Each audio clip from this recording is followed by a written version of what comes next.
Teresa was a poor girl who made a living exchanging money illegally on a street in Sinaloa, Mexico. She met Guerrero, who was instantly captivated by her beauty. While they were happily chatting, Teresa's sleazy boss showed up, telling her to get back to work and taking the chance to grope her. Guerrero couldn't stand it. He grabbed the man and taught him a lesson. That act won Teresa's heart, and they soon became a couple. After moving in with Guerrero, Teresa grew close to Brenda, the wife of Guerrero's cousin Chino. For the first time in her life, she felt the warmth of family and had someone to lean on. Guerrero, however, was a drug trafficker working for a preacher named Vargas. One day, Guerrero took Teresa to meet Vargas. As soon as they arrived at the party, Vargas's men called Guerrero and Chino into a meeting. By then, Vargas was well known and no longer satisfied with drug trafficking. He told his right-hand man, Cesar, that he planned to run for governor of Sinaloa. To maintain a clean public image, he and his wife, Camila, would step back from business and hand it over to Cesar, who readily agreed. When Guerrero returned, everyone congratulated him on his success. He introduced Teresa to Vargas, while Brenda, naive and cheerful, took Teresa on a tour of Vargas's mansion.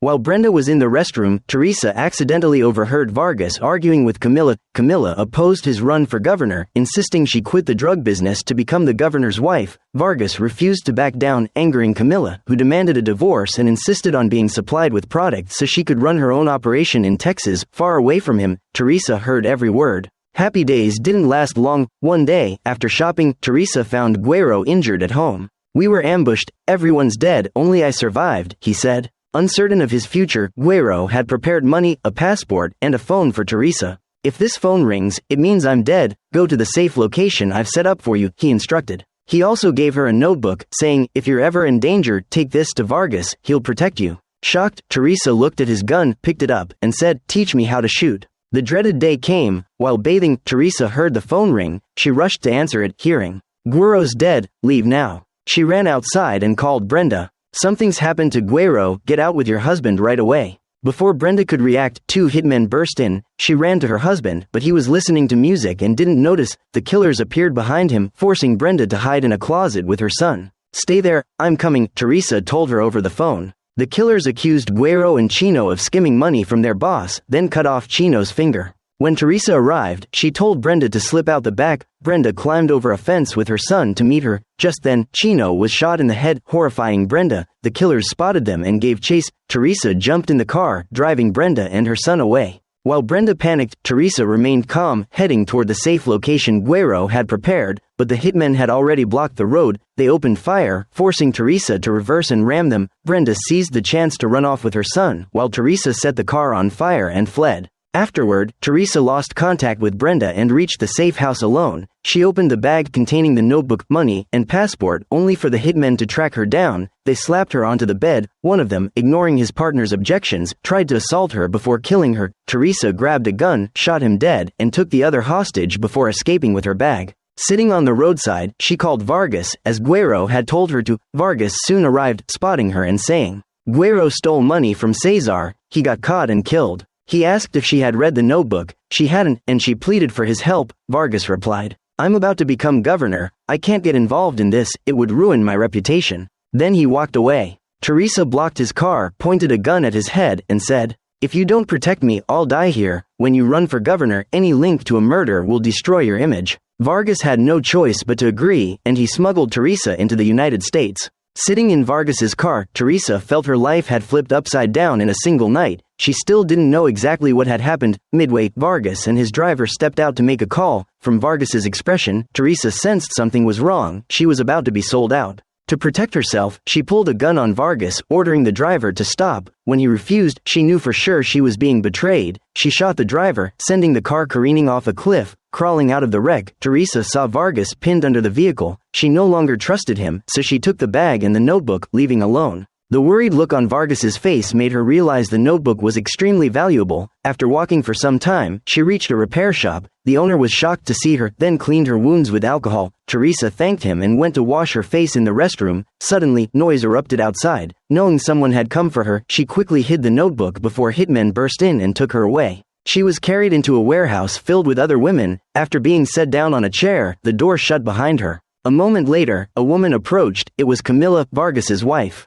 "You came to a repair shop. That's my territory. I got the tip right away. Vargas told me he was looking for a girl. It must be you," Camila said. "I've met you before. I'm Guerrero's girlfriend," Teresa replied. Why does Vargas want you? Do you have something he needs? Camilla asked. I don't know anything, Teresa said cautiously. Camilla's face hardened. She turned to leave, when Teresa asked, where am I? Camilla answered, Dallas, Texas, welcome to America. Exhausted, Teresa fell asleep. She was awakened by a man tossing her bread. Looking around, she saw the place was full of women under armed guard. Thinking Camilla might spare her because of her connection to Guerrero, she asked to see her but was knocked to the ground by a guard. Unsure what to do, another woman handed her a towel and explained, all the women here had been brought by Camilla to swallow drug pellets and smuggle them elsewhere. This woman had just swallowed hers for transport. Mid-conversation, one of her pellets burst inside her. She collapsed. Teresa called for help, but instead of saving her, the men sliced her open to recover the intact product, laughing as they worked. It was brutal.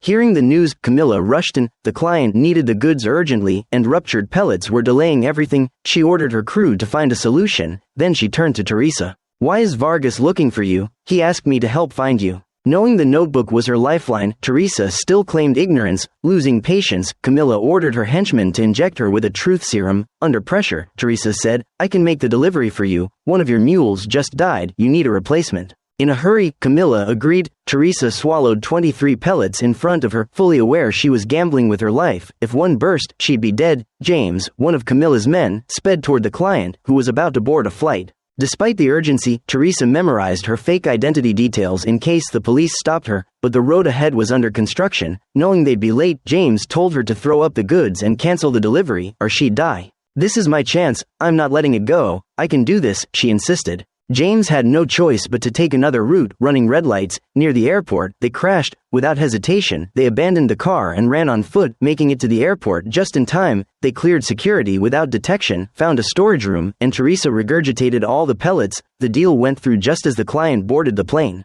On the way back, James admitted his respect for her composure and nerve. Back at the warehouse, Teresa decided to commit to the business. Meanwhile, Vargas was still hunting her, Cesar reported. We couldn't find Teresa, but we tracked Brenda. Vargas ordered Brenda killed. Tensions between Camilla and Vargas had long been brewing. She sought a financial lawyer to buy a shipping company, freeing herself from Vargas and importing product directly from Colombia. The lawyer knew it was illegal, but the money was too good to refuse. Camilla also ordered her men to investigate Teresa's background, but apart from witnessing Vargas's hitmen kill someone, nothing suspicious came up. This made Camilla even more puzzled as to why Vargas was going to such lengths to find her. After her successful run, Teresa was promoted by James. She got her own bed and retrieved her belongings and money. She quickly turned on her phone to check her messages. In one, Brenda explained that after they were separated, she had searched for Teresa everywhere. Now, she and her son were constantly on the run. Cesar had located her through phone tracking. Guerrero had once told Teresa that all their phones had trackers. Teresa borrowed a phone to call Brenda. Throw away your phone and head to the safe location.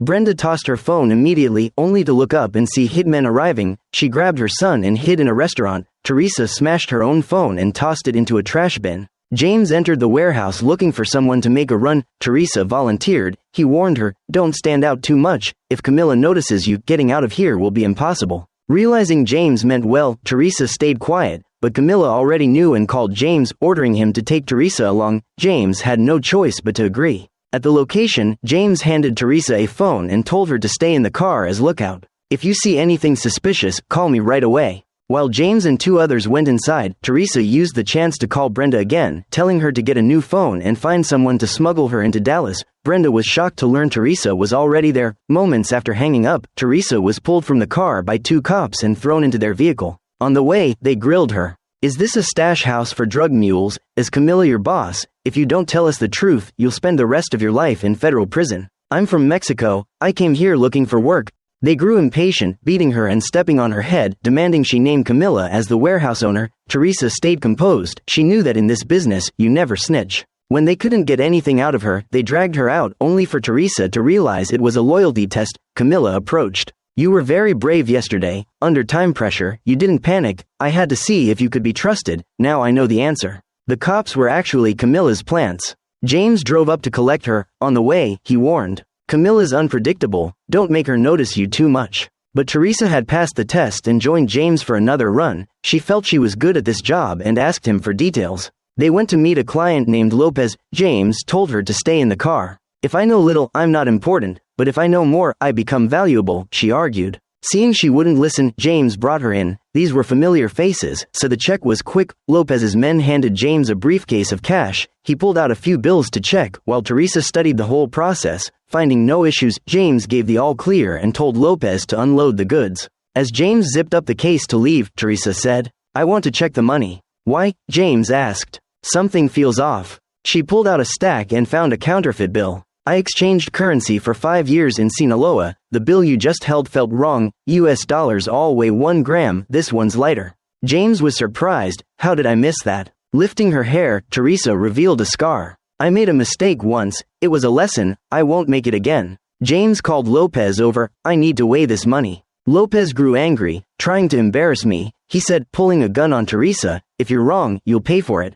"Go ahead and weigh it. It's not a gram," she said coolly. In the tense standoff, James weighed a bill. It was indeed light. Lopez seemed unaware. James told Teresa to find another one. She quickly located a second fake. James turned to Lopez, "Trying to screw me over." Lopez swore, "We're friends. I'd never do that. My guy handles the cash." The underling panicked, offering his house keys for a search. Teresa cut in. "No need to search the house. Check his car. Everyone I've dealt with hides cash there. It's easier to grab when they run." They searched the underling's car and, sure enough, found the cash. He was speechless. With evidence in hand, Lopez looked embarrassed. "How should I make this right?" he asked. James glanced at Teresa. "What do you want to do?" "Nothing," Teresa said. "Let him go." "Wrong answer," James replied, then ordered the underling eliminated. "Now watch how the queen of mule shops for cars." Camilla strolled into a Rolls-Royce dealership and treated the sales director like a market vendor. "Sell me 4, she said. The director was stunned. KPI secured. Camilla ordered 4 different colors, just to give them away.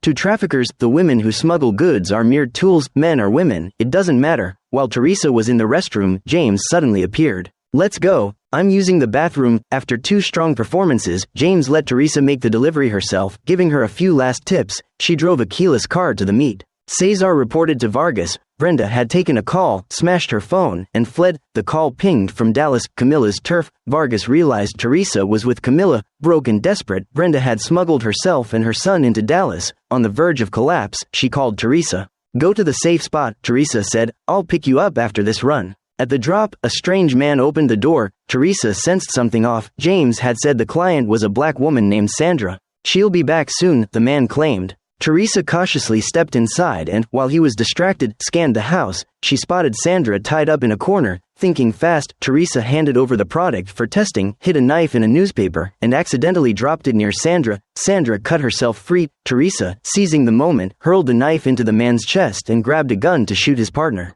Impressed, Sandra praised Teresa's nerve. Meanwhile, Cesar called Camilla fishing for Teresa's whereabouts. Just then, James got Teresa's call. Something happened at Sandra's. Camilla brushed him off on the phone but went to check herself. They didn't know Cesar was already outside Camilla's club, quietly tailing them. James and Camilla arrived at Sandra's, checked Teresa's injuries, and interrogated the intruders. "Are you Eric's people?" They refused to talk. Camilla had them taken away. As Teresa returned to the car, Cesar appeared, tased her, and carried her off. While Camilla was dealing with the intruders, a call from her men sent her back to the security room. She saw on camera that Cesar had grabbed Teresa. Knowing he'd head for Mexico, she told James to cut him off. Cesar woke Teresa. "Camilla lied to Vargas about not knowing where you are. Does she know about the notebook?" "I haven't told her anything. Because of what's in that notebook, Camilla will stop at nothing. I made a copy," Teresa replied. "If anything happens to me, it goes to the anti-narcotics agency. Once we're back in Mexico, you'll beg for death," Cesar snarled. Sirens wailed behind them. Afraid Teresa would talk, he knocked her out again. Dallas PD pulled him over and found Teresa unconscious. Cesar thought it was a routine stop until they called him by name. Camilla's plants. They arrested him, rescued Teresa, roughed him up, and brought him to Camilla. Teresa stayed composed. James warned her. "You won't be this lucky next time." Camilla began interrogating Cesar. He said he'd found her hiding Teresa and learned how large her operation had become. Vargas only supplied her with scraps each year. Now he was sure she was importing from Colombia to break free. Camilla didn't deny it but demanded to know why Teresa mattered. Teresa witnessed Vargas ordering Chino's murder, Cesar said. She has to be silenced, can't risk the future governor's image. Camilla didn't buy it. "Once my business is stable, I'm going back to Mexico," she told him. "I'll let you go, for now, But think, when Vargas becomes governor, he'll seize back control, hand you to the authorities for credit, and go on TV bragging he cleaned up a drug lord. Are you still naive enough to die for him? Think carefully, tell me what you know about Vargas, and when I return to Mexico, I'll make it worth your while." Camilla's words left Cesar hesitant. That night, Teresa reunited with Brenda and her son, giving them some money for a motel. "We're in serious danger," she told Brenda, "but I have something that can keep us alive. I'll get it back, find a temporary place and wait for me. If you're going to give gifts, they have to be the latest Rolls-Royce models." To topple Vargas's operation, Camilla made her move. One of Vargas's lieutenants was in the middle of a briefing when his son announced someone had arrived. It was a car dealer delivering a vehicle, its trunk stuffed with cash. As the man took the keys, Camilla called, starting her attempt to lure Vargas's men over to her side. Despite his doubts, Cesar remained loyal and reported to Vargas. Teresa was in Camilla's hands and her operation was huge. Having lived with her for 25 years, Vargas knew his wife well. "She knows you'd report to me," Vargas said. "She just wants me to feel threatened. I believe she's learned about the notebook. Cut off her supply now. I'll handle the rest." Cesar immediately phoned his men, ordering them to halt deliveries. James took Teresa to his girlfriend Kim's place and had Kim pick out a dress for her. In the fitting room, Teresa glanced at the clothes and said, "I used to have things like this," remembering her happy life with Guerrero in Sinaloa. James found a long case containing a sniper rifle. While he was there, Kim's phone rang. James checked it and discovered she was cheating. He didn't react or question her, simply took the rifle case and left with Teresa. They arrived at a mansion hosting a wild party. James found a woman and handed Teresa an electronic device. "What is this?" she asked. "A bird repeller," James replied. The woman escorted Teresa inside. The party was decadent. Teresa wandered aimlessly. James drove to a secluded spot to set up surveillance. Camilla's men waited for a shipment that never came. Camilla called her daughter, but Vargas had cut off both contact and supply, forcing her to bow to him. With customers growing impatient, she told her crew, "Wait a little longer, the goods are coming." Meanwhile, Brenda hid in a motel, desperate. Being Mexican, she knew the drug trade well. Spotting a street dealer with no buyers, she offered tips. "Come with me, I'll show you how Sinaloa people sell." Ricardo drove her to a bar, nervous about the risk. Brenda ignored him, took the goods, and went inside. Years of bar hopping in Mexico had honed her eye. She could spot customers instantly. Soon after, she returned, having sold everything. Ricardo was thrilled. Teresa got a message from James, "Go to the bedroom on the left side of the hall." She slipped inside. It was empty. James called, "Open the floor panel and drop the bird repeller inside." Moments later, two men escorted a bound man into the room and left him there. Teresa thought of escaping, but the space was too small and she was spotted quickly. "Why are you here?" she asked. He didn't answer, only said, "Leave now, I won't tell anyone." Teresa reluctantly walked out. James triggered the device, making caged birds shriek. The homeowner, Camilla's enemy, rushed out to investigate. When Eric appeared, James took aim but didn't fire. Teresa watched tensely until James messaged her to leave. Reuniting outside, James now treated Teresa as one of his own and explained, "Camilla only controls half of Dallas, the other half belongs to the Jimenez cartel. Eric's just their errand boy. It's not time to kill him yet, but we'll be ready. One day, Camilla will own all of Dallas." On a monitor, they saw Eric kill the man from earlier. On the way back, James told her, "You think today was a mission? No, your mission was to learn the trade." With Vargas cutting off her supply, Camilla's clients kept calling. She phoned cartel boss Reynaldo, demanding he deliver within 24 hours. Reynaldo agreed, but later got a call from Vargas ordering him not to supply her. Fed up with the couple's feud, Reynaldo ignored Vargas's warning. Camilla's biggest client came directly to see her. The sudden loss of supply was crippling him. "Just hold on a little longer," Camilla assured. "The shipment from Colombia is almost here." The client warned her that Eric was moving in on her territory. Camilla knew she couldn't wait any longer or Eric would take over. Meanwhile, Teresa was delivering to small clients. This time, her customer was a lawyer. "Can you get me legal immigrant status?" "Of course," he replied. "It's my line of work, but it won't be cheap." James was being hounded by impatient clients. Rumors of a split between Vargas and Camilla were spreading. Without product, her territory would be taken. James suggested killing Eric to set an example, but Camilla said it wasn't time yet. Then a call came. Relief washed over them. The Colombian shipment had arrived. To ensure nothing went wrong, James would receive it personally. Teresa returned from a run only to be ordered by Camilla to join James. Seeing the crew armed, she knew this pickup was important. On the way, James, ever the mentor, shared tips and steeled her resolve. Vargas learned the Colombian shipment had reached Dallas and instructed Cesar to sabotage it. At the meeting spot, 3 vehicles arrived on time. While James inspected the goods, Teresa scanned the surroundings. In a convex mirror, she spotted suspicious figures. A crew member noticed too, handed her a gun, and whispered, "Don't make a sound." Moments later, police arrived. The crew fired warning shots. James and the couriers ducked for cover and returned fire. Chaos erupted in the parking lot. Seeing no way out, the crew vaulted a railing to escape. James rushed to Teresa. Couriers fell one by one under gunfire. The driver fled, forcing Teresa and James to jump down and run with another crew member.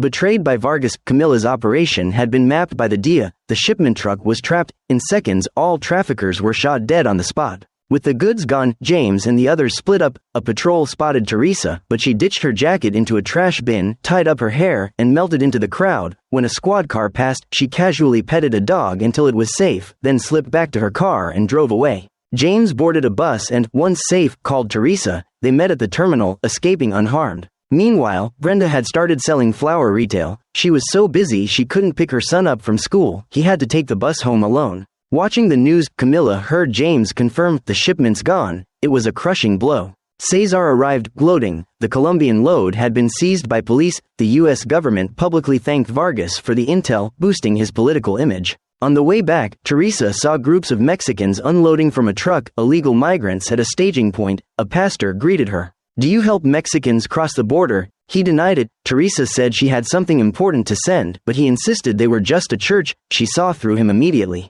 Camilla brazenly called her biggest client, explaining the supply disruption. The client said he'd already gone to Eric and would only deal with her once she got back on track. With no choice, Camilla agreed. Eric began supplying him, stealing her top client. In a meeting with her crew, Camilla admitted there was no product left. She planned to reorder, but first had to pay Colombia $5 million in damages. James pointed out that Vargas had pushed them into a corner. They needed a way out. One crew member suggested, "If Teresa's so valuable to Vargas, why not sell her to him for $5 million? Then we can pay Colombia and get back to business." Camilla thought for a moment. Right now, it was the only viable option. The Queenpin had fallen to the point of having nothing to sell. Her lieutenants started defecting to her rivals. James even bought product on the street and found it was better quality and cheaper. Camilla realized Eric was seizing her market. With the situation urgent, Camilla called Vargas, ready to propose trading Teresa for product, but Vargas said he'd already sent her a shipment, arriving in a few hours. Camilla dropped the subject of Teresa and mentioned Eric was trying to take her territory. Vargas warned, "We have an agreement with the Jimenez cartel. Don't touch Eric, I'll call his boss." After hanging up, Camilla realized Vargas had no good intentions. He was sending the shipment to tip off the DEA, boosting his standing with the U.S. government and ruining her credibility with clients. She told James, "This run has to succeed or we're finished." One of her couriers came down with a fever. Teresa offered to buy medicine. An underling, swamped with impatient customers, scribbled an address and sent her out. At the pharmacy, Teresa ran into the pastor. "Last time, I thought you were a migrant, so I didn't tell the truth," he said. "You mentioned wanting to return to Mexico for something important. If you still do, I can help." Taking advantage of the trip, Teresa bought the medicine but didn't return right away. She went to see the lawyer she'd met before to discuss immigration papers. "To get legal status, it'll be $30,000 per person," he said. By now, Brenda had become the queenpin of her gang, with Ricardo as her loyal right hand. After hearing Teresa's plan, Brenda told Ricardo to hand over part of the money and promised to find the rest. James and his men drove 2 vehicles to pick up Vargas's shipment, only to find it being inspected by police. Sensing a setup, James ordered, "Stand down, let's go back." They could only watch the truck sit there, untouchable. Vargas feigned outrage, accusing Camilla of having a mole in her ranks. Cornered, she only cared about when the product would arrive. Vargas brushed her off. Cesar laughed, smug. After 2 consecutive shipments failed, Camilla suspected Vargas was behind it. With no supply, she contacted the Colombian cartel's U.S. representative to buy more and pay damages. The representative refused. "When you pay the $5 million in losses, then you'll get your shipment." Furious, Camilla ordered James to gather all her reserves. Unlike Tableau's sloppy stash spots, Camilla had hidden her fortune in a cemetery she bought outright. James drove Teresa there to retrieve $5 million. On the way back, they were tailed and then cut off. 2 gunmen opened fire. Trapped in the car, James and Teresa were attacked from behind too, until James's backup arrived. A fierce shootout followed. Masked gunmen popped the trunk and took 2 bags of cash. As they fled, James shot one down and recovered a bag. They were left with just $2.5 million. Teresa noticed one attacker's tattoo. It matched one of Eric's men. The next day, Vargas got a call from Eric. The two had colluded to rob Camilla. That night, Vargas phoned Camilla. After a long talk, it became clear he'd orchestrated much of this to make her obey, either come back to him begging or retreat to Mexico quietly. Camilla felt a twinge but chose to focus on the current mess. She met with James, recalling his mention of 25 kilos in Florida looking for a buyer. Though small, it was free product. Camilla decided James should contact the sellers, then rip them off. At 4 a.m., James woke Teresa. Camilla was waiting outside, wanting her to assist James. By morning, the sellers arrived on a private jet. As soon as they landed, an informant tipped James, who urged them to come out and make the deal. Teresa completed her task and returned to the janitor's closet, reassuring a woman inside, "Don't be afraid, I won't hurt you." She then let the woman, Maria, go. The sellers nervously arrived at the spot. James greeted them warmly and began inspecting the goods, taken from dirty cops. The quality was excellent. James opened a bag of cash, making the sellers beam. The deal closed, and they left with a bag wired with a tracker. Once they departed, James tailed them and called Camilla. "We're about to make our move."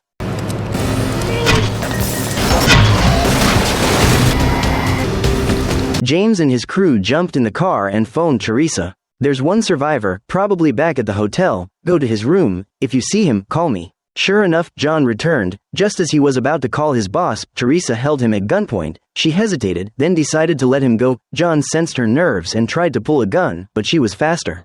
Teresa was in a panic, bolting down the stairwell and reuniting with James outside. When he learned she had killed someone, he was shocked. This was her first time pulling the trigger, and it was hard for her to process. Back at the warehouse, Camilla urged Teresa to keep her head up. News of the broad daylight robbery had hit the airwaves, reporting that a janitor had seen the suspect's face. James demanded Teresa give up Maria's details. Even though Teresa insisted Maria wouldn't talk, both Camilla and James decided to eliminate her as a loose end. James contacted his police mole and got Maria's address, but the sellers had their own powerful backer, Leon Terrace. Before leaving, they told him James was the buyer. Leon called James, pretending to know nothing. "Once the deal's done, we go our separate ways." Leon swore he wouldn't let the killer go and announced he was coming to Texas. James told Teresa to rest, but she had already decided to save Maria. She hot-wired a car and, using Maria's papers, drove to her address. Meanwhile, Camilla had product, small in quantity, but enough. She took it to her biggest client. When Eric showed up to deliver, he was stopped cold. Camilla confronted him.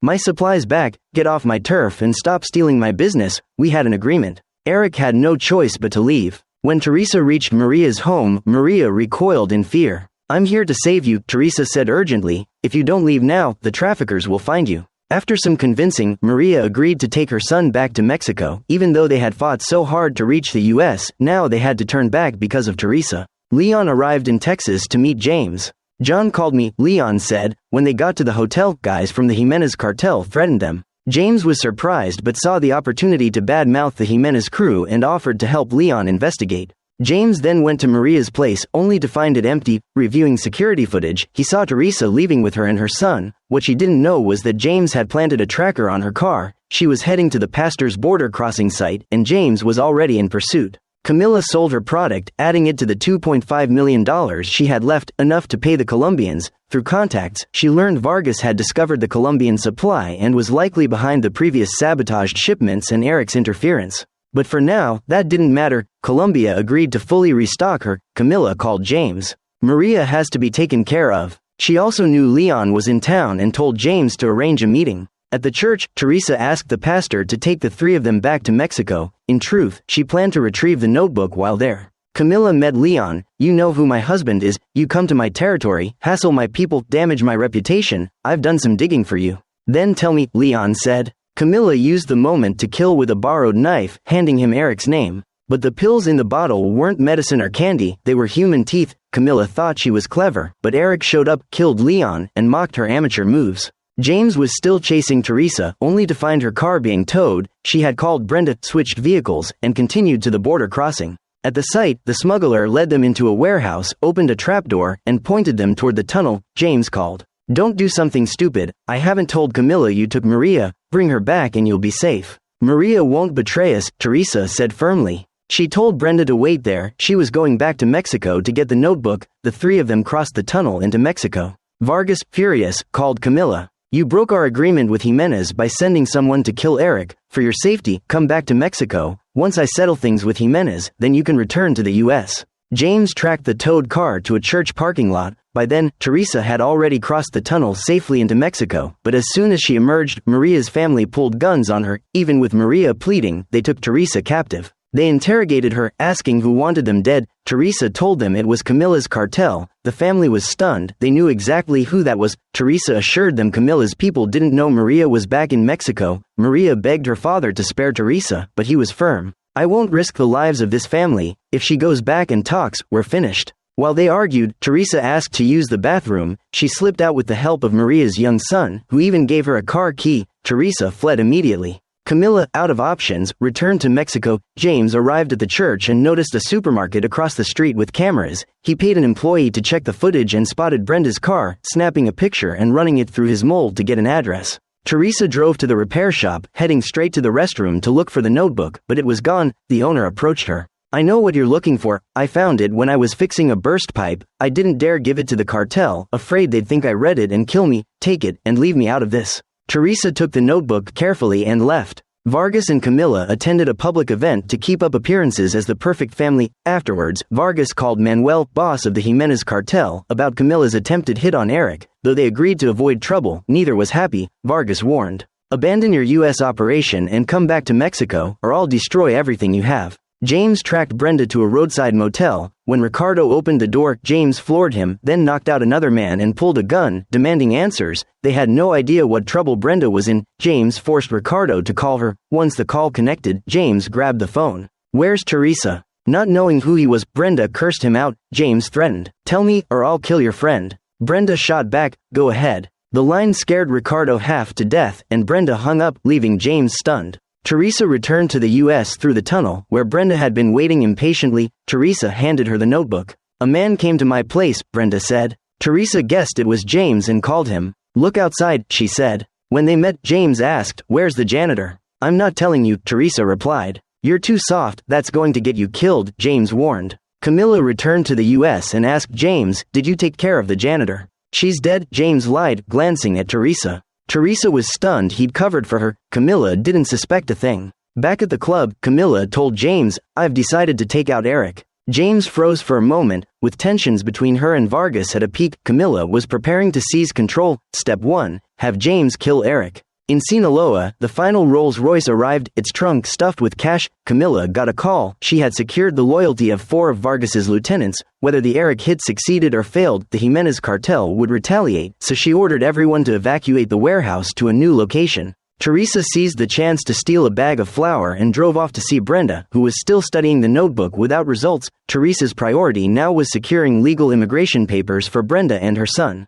"We don't have enough money," Brenda said. "This will be enough," Teresa replied, setting the bag down. "You steal from Camilla, you die," Brenda warned. "Then we die. We can't decode the notebook, but we can sell it to Vargas's rivals for enough to live forever," Teresa said. Outside Eric's mansion, James was in position with a sniper rifle, sighting each target. Just then, the doorbell rang. Brenda was at the door. "Who are you?" Eric asked. Brenda handed him a sheet from the notebook. "Where'd you get this?" Eric asked. "This info can bring Vargas down," she said. Eric wanted to know who she was. "I'm Chino's wife. Vargas killed my husband." Satisfied, Eric told her, "If this checks out, I'll pay you." Teresa went to see her lawyer, urging him to file the papers quickly. He was suspicious. How did she suddenly have $270,000? Teresa then pulled out 3 bags of flour. Stunned, the lawyer realized it was worth far more than the cash and agreed immediately. Eric called cartel boss Manuel, telling him about the notebook. Manuel knew Chino and was aware of Brenda. Seeing the paper, Eric realized it contained coordinates to one of Vargas's secret warehouses. Disliking Vargas already, Manuel ordered his men to check it out. While waiting, Brenda excused herself to use the restroom and secretly called Teresa, saying everything was going smoothly. But Teresa heard frantic bird noises in the background, coming from a bird scarer device she had placed before. She warned urgently, "Get out now. James is about to kill Eric." Sure enough, as Brenda stepped out, she saw Eric's bodyguard lying in a pool of blood. James began eliminating the rest of Eric's security. Unaware of the danger, Eric stepped outside to check his birdcage. James lined up his shot and pulled the trigger. Eric collapsed. Brenda fled in panic. Knowing she was Teresa's friend, James let her go. Approaching Eric, he found him still alive, so he fired again and noticed the paper in his hand. Brenda returned to the motel, shaken. She hadn't gotten the money and had only walked into more trouble. Teresa decided they must return to Mexico. Once Camilla found out the goods were stolen, they'd both be dead. The 3 of them crossed the border again. The Jimenez cartel began their retaliation, using the information from Eric's paper. They located one of Vargas's warehouses, wiped out everyone inside, and took all the goods and cash. Teresa and Brenda kept analyzing the notebook until they realized the numbers were latitude and longitude coordinates, likely where Vargas hid his stash. Vargas soon got word 2 of his warehouses had been attacked. His men found no survivors, except one dying attacker who revealed the Jimenez cartel was behind it before being executed on the spot. The timing couldn't be worse for Vargas. He was in the middle of a political campaign and couldn't afford a scandal. Meanwhile, Manuel was thrilled. His men reported Camilla was outside. Surprised, Manuel said, "You killed Eric and still dared to come here." "I came to negotiate," Camilla replied. "I killed Eric to make you believe Vargas was involved, and you attacked him just as I wanted." Vargas fears war now more than ever because it would expose him as a drug lord. "This is the perfect time to steal his business. Work with me, and we both win." "What's in it for me?" Manuel asked. "You have a trusted lieutenant in DEA custody, about to be extradited to the US for life in prison. I killed Eric, but I can save him to make it right. I've already found where they're holding him," Camilla said. Manuel's interest lit up. "If you can get him out, we'll be friends for life."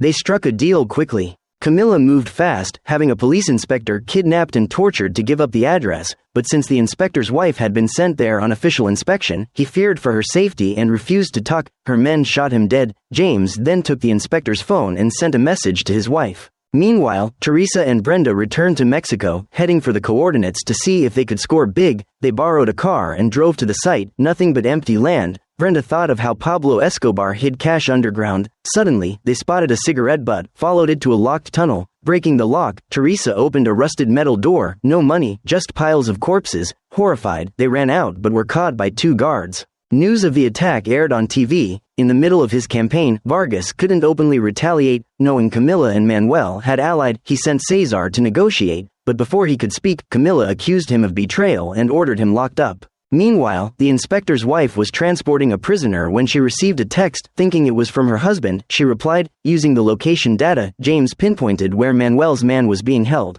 Teresa and Brenda were brought before the gang leader. He didn't believe they had just wandered there. Realizing she couldn't hide the truth, Teresa showed him a page from the notebook and said, "We have the notebook Vargas fears the most." The boss ordered his men to knock them out. When they came to, he had already learned their identities. Teresa lied, claiming that if he didn't release them, the notebook would be sent to the DEA. Cornered, the boss agreed to pay for the notebook and let them go. But just as they stepped outside, his men learned about Brenda's son and decided to use it to blackmail her. Brenda was taken back inside, forcing Teresa to flee alone. Camilla summoned the 4 gangs under Vargas's control. Knowing Vargas treated them harshly and gave them meager profits, she proposed they follow her instead, promising a bigger cut. The gangs, already resentful, agreed. James led his crew to the site where Manuel's man was held. Masked and fully armed, they prepared for the rescue. The inspector on duty noticed the intrusion and readied himself. A loud explosion signaled the breach. James's team stormed in. The inspector radioed for backup and drew his weapon, but communications were jammed. The criminals swept through, taking down officers one by one. James reached the holding cell, killing the guards with a combat knife. His brutality terrified the officers. Tossing a grenade, he cleared the area, and his men freed Manuel's lieutenant. On the way back, James called Manuel to report success. Manuel was delighted. Meanwhile, Teresa was being chased by another crew. Losing control, her car plunged down a slope. Crawling out, she was captured and taken to Vargas's men, Pote and Gatto. Terrified, she saw Gatto, the man who had once assaulted her, still alive. Vargas arrived and demanded, "Where's the notebook?" While the 4 gangs met with Camilla, police spotted them and informed Vargas. Suspicious they were hiding something, Vargas decided to show up himself. He gave Teresa 1 hour to talk. If she didn't, she was dead. Camilla and the 4 gangs watched the state governor's debate while discussing business. They had just rescued Manuel's man, allied with the Jimenez cartel, secured their drug supply, and acquired a transport company. Everything was in place. Vargas entered, furious, ordering the other gangs out so he could speak privately with Camilla. But this time, he couldn't control them. Glaring at her, Vargas warned, "You have no idea what you're doing," then cursed and stormed off. Pote took Teresa upstairs for interrogation. She kicked him in the groin, ran to the 2nd floor, locked the door, and grabbed a stick for defense. When Gatto charged in, she struck him, knocking his gun away. Teresa grabbed it and shot him dead, but spared Pote, remembering how he'd stopped Gatto from assaulting her. With his pristine political image, Vargas was elected governor of Sinaloa. Amid cheers, he immediately ordered the military to wipe out the 4 gangs.